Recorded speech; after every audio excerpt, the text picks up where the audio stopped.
Hey guys, what's going on? Alright, so today we're going to talk about a package that I alluded to a couple days ago on Instagram. Okay, so I already threw it away.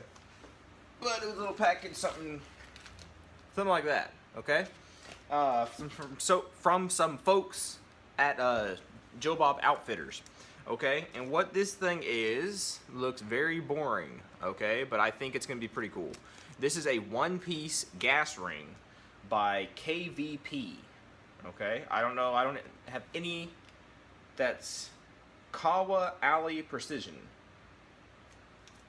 I'll try. Kaw Valley Precision. I can't read.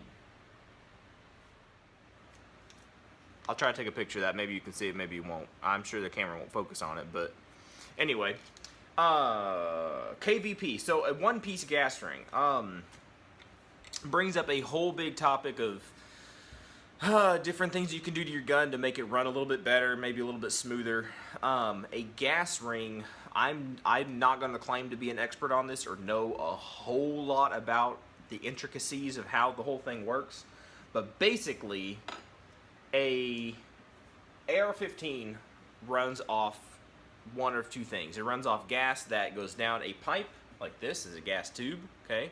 So it runs off gas that comes down a pipe, works a whole bunch of stuff inside the bolt carrier group and bolt, and that's how the action works. Or you have, what is it called, a piston system, excuse me, where the gas basically will only come out of the gas port, come out of the gas port around here somewhere, wherever it is, and push back on a piston, and instead of the gas traveling down, it actually pushes like a rod, which works the action. Okay, I don't have any piston-driven guns. I mean, piston-driven ARs. Okay, I've got like an AK and stuff like that, but piston-driven ARs, I don't have any of those.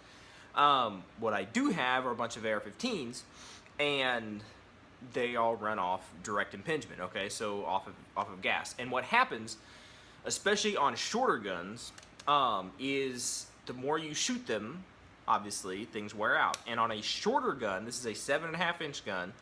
Okay, with a suppressor on it, the gas system gets really, really worked. Okay, it gets worked very, very hard, and it gets worked excessively, maybe. I mean, I'm sure it's a very debatable topic, and people can spout their business about it and stuff like that. But on a shorter gun, you're going to have a lot of pressure because the gun itself, these guns were not designed or made to be run off of a 7.5-inch barrel. Okay, optimally, they use like a 20-inch or something like that to get the full benefit of the whole system. The whole system overall, that's what it was designed to use. Those longer 16, I think it was a 20-inch, and I could be wrong again, like a 20-inch barrel. Okay, and so when you shorten it way down, it's a lot of excess powder and stuff, or a lot of excess pressure.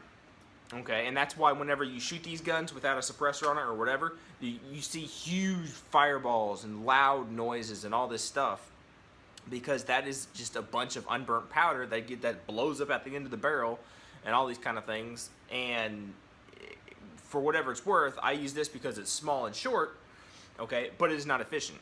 And so all that to say, one of the things that is going to die on your system is your whole, that's a bad way to put it, but one of the detriments to running a short gun is that your gas system gets worked very hard, and it will wear out a lot faster than another conventional 16-inch or a 20-inch gun. Okay, so all that to say, this gun had a problem. I already tried to do the video before, so I've tried to roll in some clip maybe of it, what it would do. But basically, with the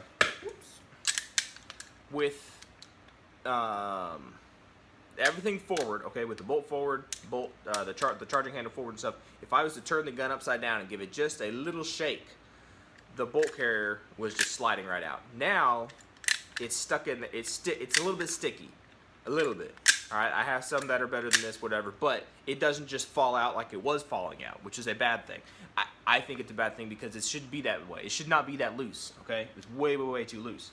So basically, what this does is it provides a better, or in theory, what these one-piece gas rings are supposed to do is to provide a better seal for the whole system.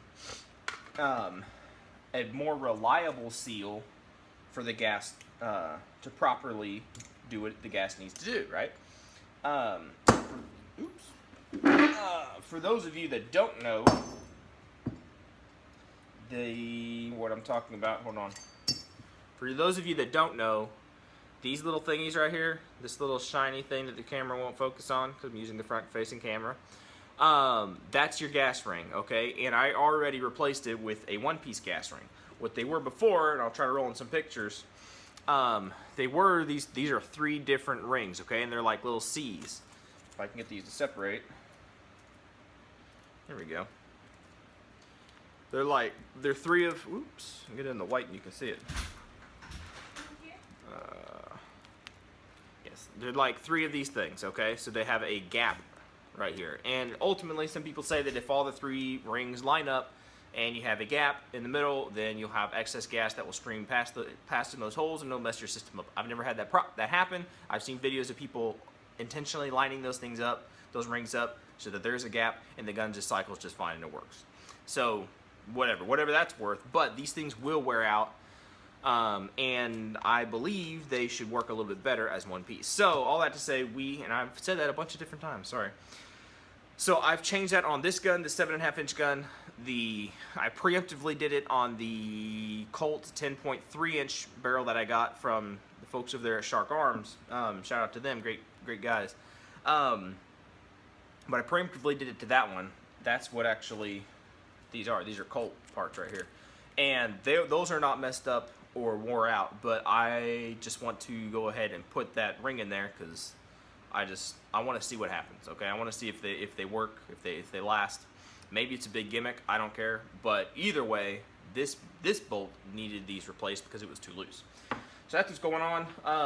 Kind of a shorter-ish video for me. And hopefully we'll be having some more, hopefully another like range video here in the next week or so. Don't have any promises on that. I apologize for not having as many videos out, all right? But I'm going to hopefully be getting some more going.